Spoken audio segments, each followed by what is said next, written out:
73635 Perparean akan memberikan pembelajaran tema 7 kepemimpinan, subtema 3 pembelajaran kelima bersama dengan saya Sumarni Panjaitan, SPD. Halo para siswa tersayang, selamat datang di kelas online kita. Semoga kalian semua siap untuk mulai belajar dan bersenang-senang kita menjalani ini bersama. Jadi, mari kita saling menghormati dan saling mendukung.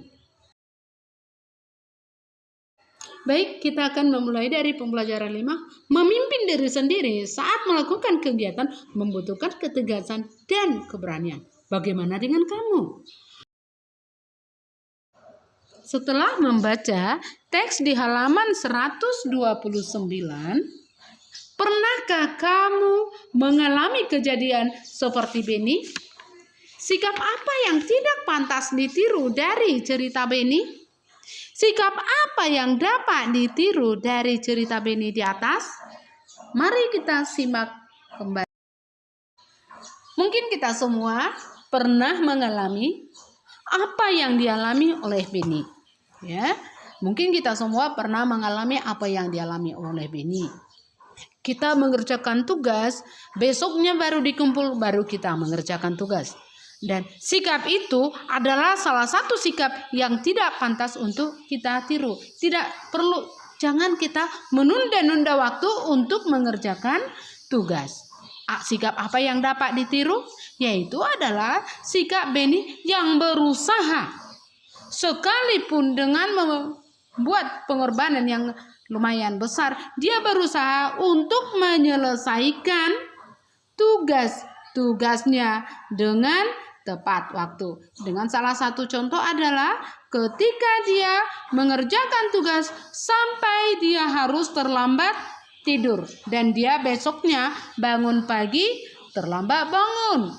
Akhirnya dia melalaikan kesempatan dengan orang tuanya makan bersama. Oke, baik, kita akan melanjut ke halaman 131. 131.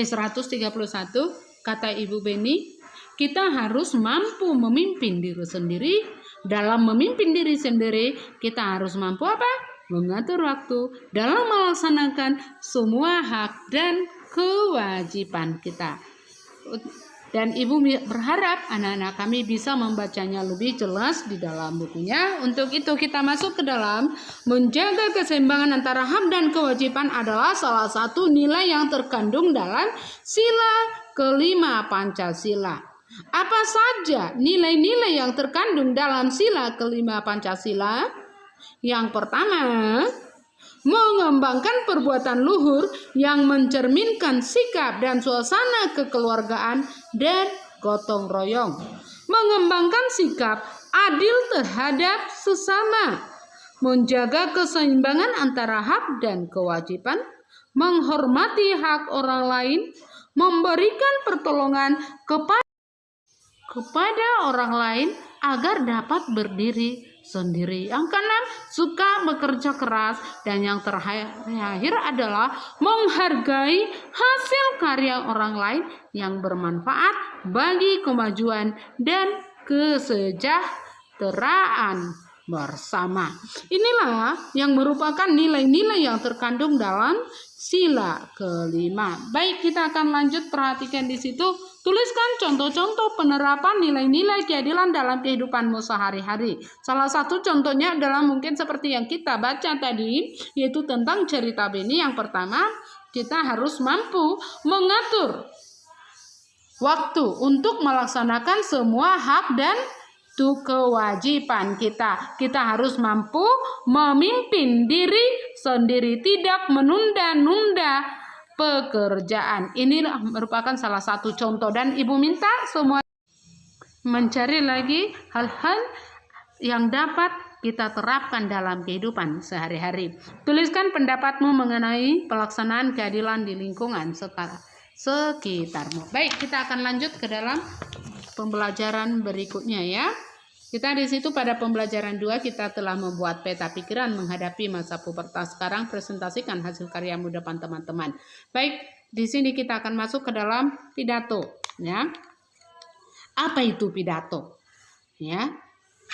Pidato adalah sebuah kegiatan berbicara di depan umum untuk menyatakan pendapat atau memberikan gambaran mengenai suatu hal sehingga dapat mempengaruhi orang lain yang sedang mendengarkan pidato. Di sini kita akan belajar bagaimana cara-cara berpidato. Yang pertama, bisa berpidato dengan menggunakan naskah, yaitu dengan menggunakan teks atau naskah yang sudah disiapkan. Juga bisa membuat catatan kecil. Anda berpidato dengan melihat catatan kecil, yaitu apa? Ada di sana dalam catatan kecilnya dituliskan tentang garis besar tentang pidato yang akan disampaikan. Dan berpidato juga bisa dilakukan tanpa ada teks, tanpa ada catatan kecilnya, tetapi pidatonya dapat disampaikan secara lisan atau secara langsung di hadapan halayak atau di hadapan pendengar tersebut. Baik, sekarang kita akan membuat bagaimana cara membuat rancangan pidato. Yang pertama, dalam membuat sebuah pidato, kita membuat salam pembuka. Apa saja itu salam pembuka? Salam pembuka berisikan kalimat sapaan. Ya, itu salam pembuka berisikan kalimat sapaan. Setelah itu apa? Kita membuat pendahuluan. Dalam pendahuluan ini, disinilah kita memaparkan topik permasalahan yang akan dibahas. Setelah kita membuat pendahuluan, baru kita masuk ke dalam inti. Dalam inti ini berisikan pembahasan topik secara lengkap. Itu topik pidato yang akan kita sampaikan. Kemudian masuk kita ke dalam penutup, yaitu penyampaian rangkuman topik yang disampaikan dalam pidato. Setelah itu baru masuk salam penutup, berisi kalimat salam penutup seperti terima kasih. Baik, anak-anak kami yang kami kasih dan yang kami sayangi, sampai di sini dulu pembelajaran kita kali ini ya. Dan Ibu berharap dengan Ibu menyampaikan video ini, membuat video ini, anak-anak kami tetap semangat, semakin semangat dalam belajar. Tetap semangat ya. Dan Ibu percaya anak-anak kami adalah anak-anak yang hebat, anak-anak yang luar biasa, yang selalu tekun dalam belajar. Dan anak-anak kami adalah anak-anak yang memiliki profil pelajar Pancasila.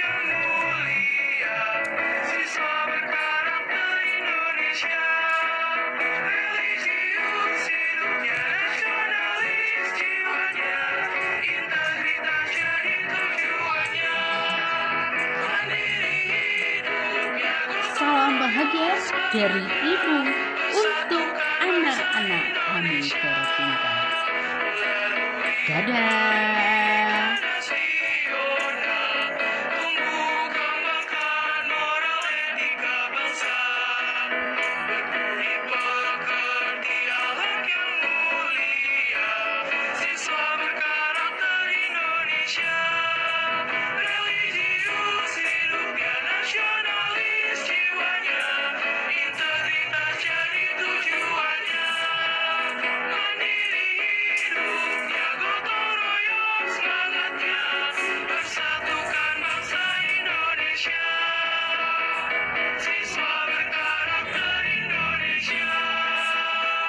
Siswa berkarakter Indonesia.